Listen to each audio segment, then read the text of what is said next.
Bismillahirrahmanirrahim. Assalamualaikum warahmatullahi wabarakatuh. Selamat siang teman-teman, bagaimana kabarnya hari ini? Perkenalkan, nama saya Syaidatun Nisa dari jurusan Pendidikan Bahasa Arab semester 4 di IAIN Syekh Nurjati Cirebon. Pada kesempatan kali ini, saya akan memaparkan sebuah topik pembahasan dalam mata kuliah Metodologi Pengajaran Bahasa Arab yang diampu oleh Bapak Hasan Saifullah MAG. Pembahasan kali ini yaitu mengenai metode langsung atau thoriqah mubasyarah.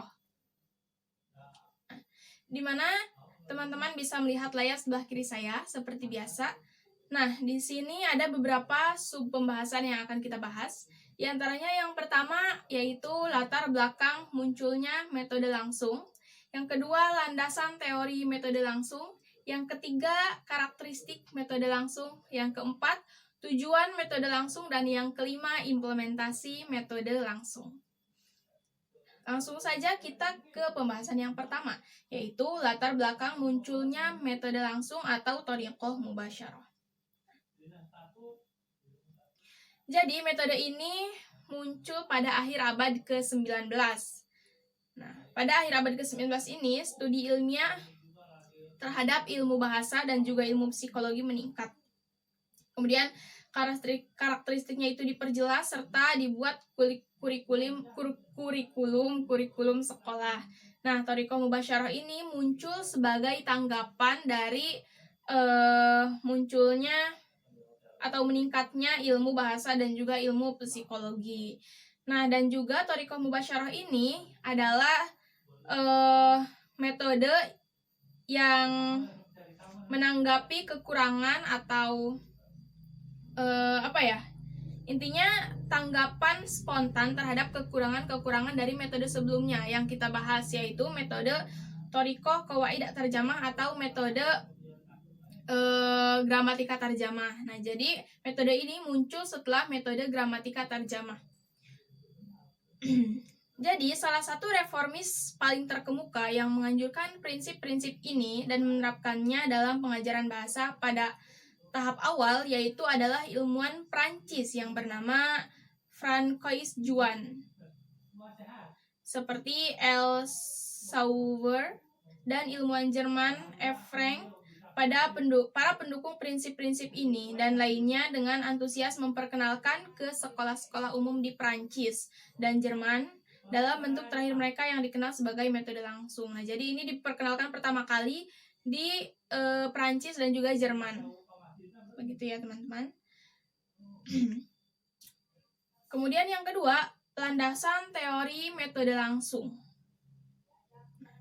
Jadi, metode ini disebut metode langsung karena apa? Karena mengasumsikan adanya hubungan langsung antara kata, benda, atau antara frase dan gagasan tanpa perlu mediasi atau campur tangan bahasa ibu.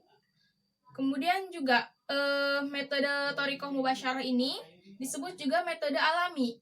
Karena apa? Karena akar sejarahnya kembali kepada prinsip awal pendidikan bahasa, yakni prinsip yang menyatakan bahwasanya bahasa asing itu dapat dipelajari secara alami sebagaimana kita mempelajari bahasa ibu.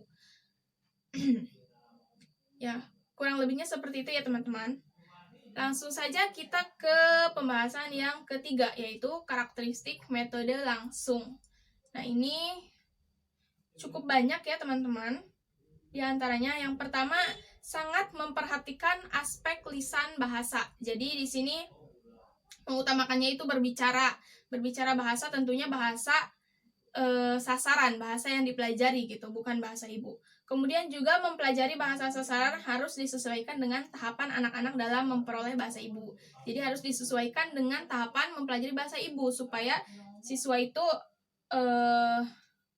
itulah mudah gitu. Kemudian meyakini bahwa bahasa kedua dapat dipelajari secara alami sebagaimana bahasa ibu yang tadi sudah sebutkan. Kemudian juga meyakini bahwasanya siswa itu mampu menciptakan sistem linguistik secara alami atau secara mandiri meskipun tanpa campur tangan siapapun.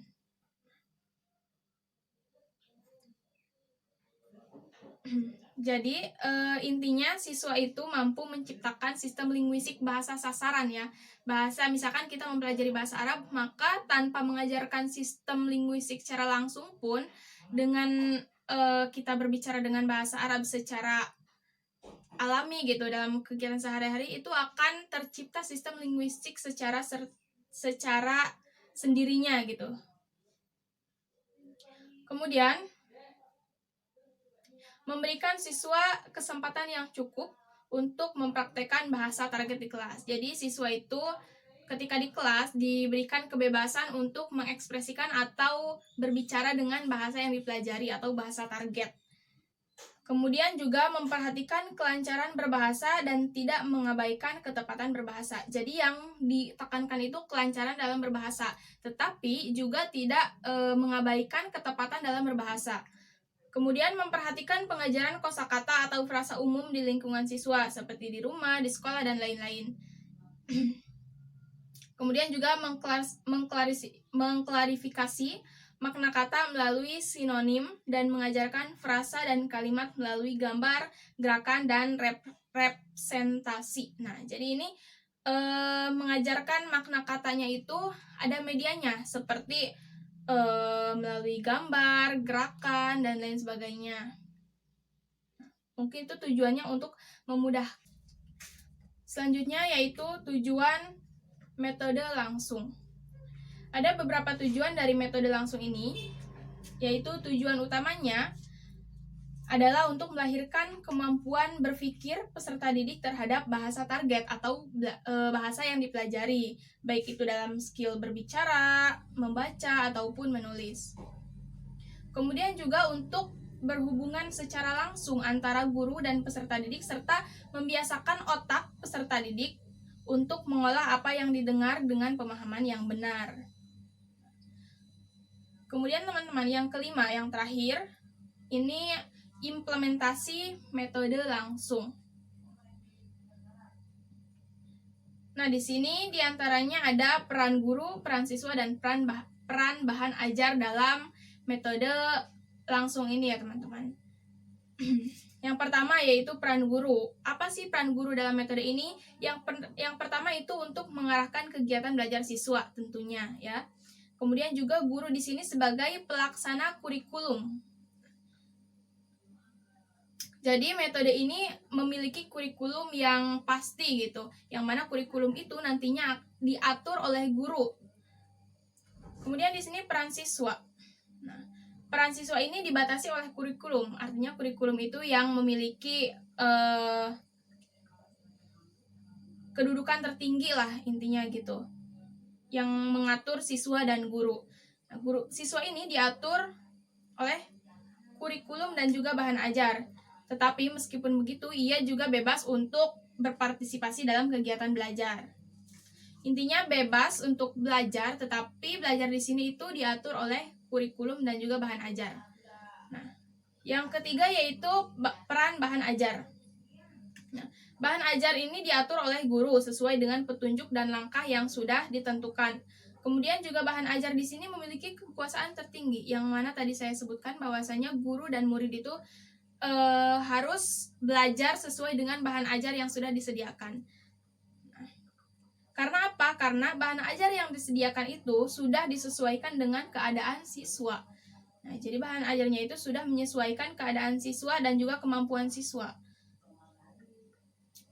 Selanjutnya yaitu langkah-langkah pembelajarannya. Yang pertama, guru memasuki kelas dan menyapa siswa dan menyapa mereka dengan bahasa target. Kemudian guru bertanya kepada siswa tentang apa yang telah dipelajari dan mereka juga menjawabnya dalam bahasa target. Nah, jadi metode ini itu menekankan bahasa target. Jadi